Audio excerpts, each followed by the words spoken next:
అనారోగ్యంతో బాధపడుతున్న రామోజీరావుని అరెస్టు చేయాలనుకున్న జగన్ అడ్డుకున్న కేసీఆర్ చిన్న స్థాయి నుండి అంచెలంచెలుగా ఎదిగి మీడియా రంగంలోనే కాదు అనేక వ్యాపారాల్లోనూ టాప్లో నిలిచారు రామోజీరావు.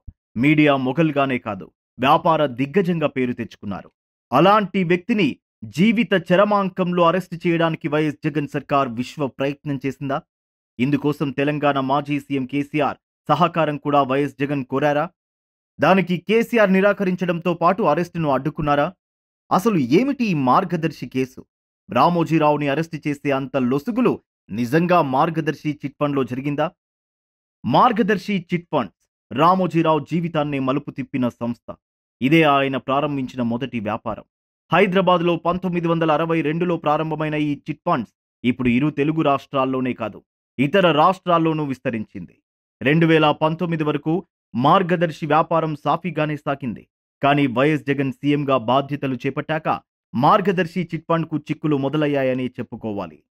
మార్గదర్శి చిట్ ఫండ్స్‌లో అవకతవకలు జరుగుతున్నాయంటూ మాజీ ఎంపీ ఉండవల్లి అరుణ్ కుమార్ కోర్టుకు వెళ్లారు. దీంతో వ్యక్తిగతంగా రామోజీరావుతో కక్షలు ఉన్న జగన్ సర్కార్ ఈ వ్యవహారాన్ని సీరియస్‌గా తీసుకుంది. మార్గదర్శిలో జరిగిన అవకతవకలపై విచారణకు వెనువెంటనే సీఐడీని కూడా రంగంలోకి దింపింది.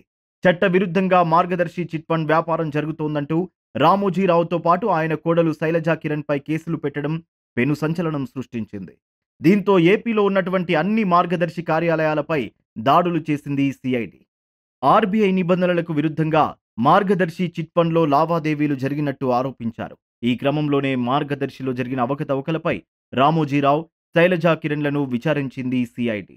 ఏ సమయంలోనైనా వారిని అరెస్టు కూడా చేయవచ్చనే ప్రచారం కూడా అప్పట్లో జోరుగా జరిగింది.